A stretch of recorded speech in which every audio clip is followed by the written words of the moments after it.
आराध्य दैवत छत्रपती शिवाजी महाराज, छत्रपती संभाजी महाराज, राजमाता राष्ट्रमाता जिजाऊ माँसाहेब, स्वराज्याच्या कुलमुखत्यार महाराणी येसुराणी साहेब यांना मनापासून मानाचा मुजरा करते आणि उपस्थित सर्वांनाच तुम्हाला मनापासून नमस्कार करते।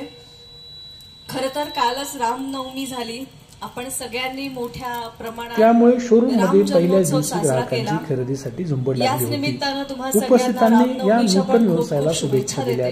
तर उपस्थित सर्वांचे आभार सुगुण निळसरथे, बाबू जाधव, भगवान जाधव व साई स्टील अँड पत्र कंपनीच्या वतीने मानण्यात आले। पाहुयात सविस्तर ब्युरो रिपोर्ट शिवनेरी एक्सप्रेस आभार की त्यांनी इतक्या छान अशा मोठ्या ज्वेलर्स शॉपच्या उद्घाटनासाठी आम्हा सगळ्यांनाच इथे इन्व्हाइट केलं आणि आमच्या हस्ते हा शुभारंभ इथे पार पडला। त्याचप्रमाणे जाधव परिवाराचे सुद्धा मनापासून आभार मानते। खरं तर फार कौतुक वाटतं की मराठी माणूस कुठेतरी पुढे जातोय आणि जेव्हा अनिकेत दादांचा मला फोन आला की ताई आपल्याला या कार्यक्रमाला यावंच लागेल, तेव्हा मराठी माणूस पुढे जातोय, त्यामुळे एका मराठी माणसाला अनेक मराठी माणसांनी साथ दिलीच पाहिजे, पाठिंबा दिलाच पाहिजे आणि त्याच उद्देशाने मी आज इथे आले। त्यामुळे एकदा जोरदार टाळ्या या शगुन ज्वेलर्ससाठी झाल्या पाहिजे, कारण खऱ्या अर्थाने यांचं जसं मगाशी अनिकेत दादा म्हणाले की फील्ड वेगळं आहे, कोणाचं मेडिकल आहे तर कोणाचं अजून वेगळं आहे। ताई आता इथे मला बसल्या बसल्या सांगत होत्या की यांची पत्राची खूप मोठी फॅक्टरी आहे इथे।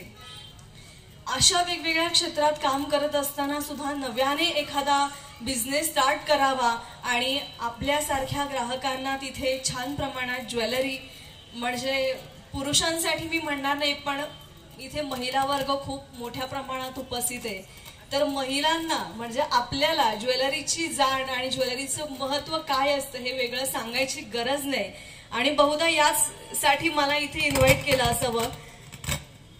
तुम्ही मला स्वराज्य रक्षक छत्रपती संभाजी महाराज या मालिकेत महाराणी येसुराणी साहेबांच्या भूमिकेत बघितलं, त्याच्यामध्ये एक वेगळा अटायर होता आणि सांगायला खरंच खूप अभिमान वाटतो की ती भूमिका तुमच्या सगळ्यांपर्यंत, तुमच्या सगळ्यांच्या मनामनात घराघरात इतकी पोहोचली की मी ज्या भूमिका साकारत होते, जी भूमिका साकारत होते त्या भूमिकेत मी घातलेली अगदी नाकातली नथ असेल, पायातल्या जोडव्या मासोळ्या असतील, पायातल्या सगळेच दागिने असतील, ते तुम्ही महिलांनी इतके अप्रिशिएट केले की अगदी आम्हाला अशी पावती येत होती की ते ज्वेलर्सच्या शॉपमध्ये जायचे आणि आम्हाला अशा पद्धतीचीच ज्वेलरी बनवून द्या अशी मागणी असायची। इतकी ती भूमिका तुम्ही सगळ्यांनी उचलून धरलीत आणि मला असं वाटतं की अजूनही शगुन ज्वेलर्स तुम्हाला तसे दागिने बनवून देतील याची खात्री इथे व्यक्त करते,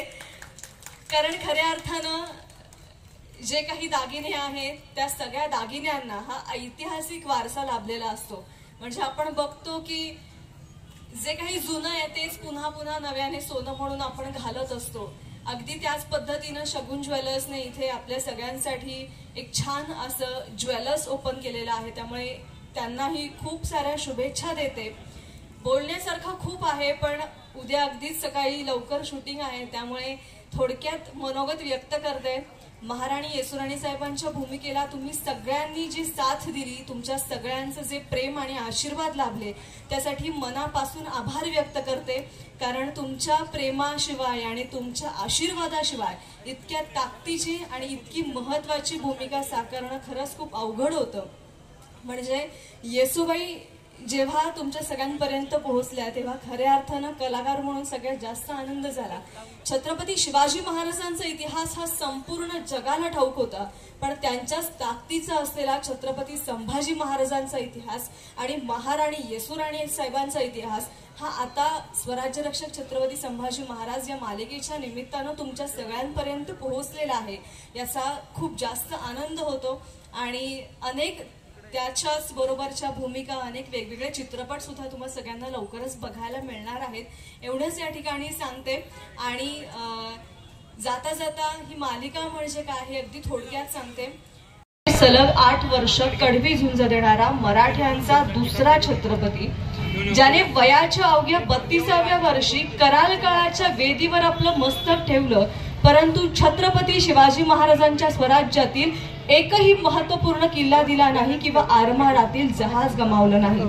गेली 350 वर्ष या कवी राज्यकर्त्याची, पराक्रमी सेनानीची, सह्याद्रीच्या दऱ्याखोऱ्यांनी, सागर खाड्यांनी सांगितलेली एक चित्तथरारक, वादळी आणि वास्तव गाथा म्हणजे स्वराज्य रक्षक संभाजी मालिका. आणि जसं प्रेम तुमचं या महाराणी येसुराणी साहेबांच्या भूमिकेला मिळालं, तसंच प्रेम इतर पुढच्या प्रवासाला सुद्धा कायम सोबत असू द्यात एवढंच म्हणेन. आणि पुन्हा एकदा शकून ज्वेलर्सला खूप साऱ्या शुभेच्छा देते. अनिकेत दादांसाठी सगळ्यांनीच एकदा जोरदार टाळ्या वाजवल्या पाहिजेत, किंवा आमचे मार्गदर्शक तानाजी भाऊ असतील आणि आपल्या सगळ्यांचेच लाडके आमदार. मी खरं तर दादांना आत्ताच पहिल्यांदाच भेटतेय, पण असं अजिबात वाटलं नाही, कारण त्यांचा स्वभाव इतका सुंदर आहे. आणि मी येता येता प्रवासात आपण जो काही महोत्सव राबवला होता, शिवजयंतीच्या निमित्तानं 8 दिवस महोत्सव होता. खरं तर आमदार साहेबांचे सुद्धा आभार मानेन की आम्ही जसं काम करतो आहोत की हा इतिहासाला पुन्हा एकदा चालना मिळावी किंवा इतिहासाला पुन्हा एकदा उजाळा मिळावा, अगदी तसंच काम आमदार साहेबांचं आहे. आणि मला आत्ताच त्यांनी सांगितलं की ताई, आम्ही आमच्या गावी सगळ्यात मोठा असा पुतळा उभारतो आहे, 400 फूट उंचीचा छत्रपती शिवाजी महाराजांचा पुतळा उभा केला जाणार आहे. त्यामुळे एकदा जोरदार टाळ्या झाल्या पाहिजेत, कारण निधी आणणारे आमदार खूप असतात, योजना आखणारे आमदार खूप असतात, पण ते प्रत्यक्षात उतरवणारे आमदार हे तुमच्यासारखे फार कमी असतात. त्यामुळे खूप साऱ्या शुभेच्छा या निमित्तानं, आणि स्टेजवरच्या सगळ्याच मान्यवरांचे आभार मानते. उद्या शूटिंगची धावपळ असल्यामुळे इच्छा असूनही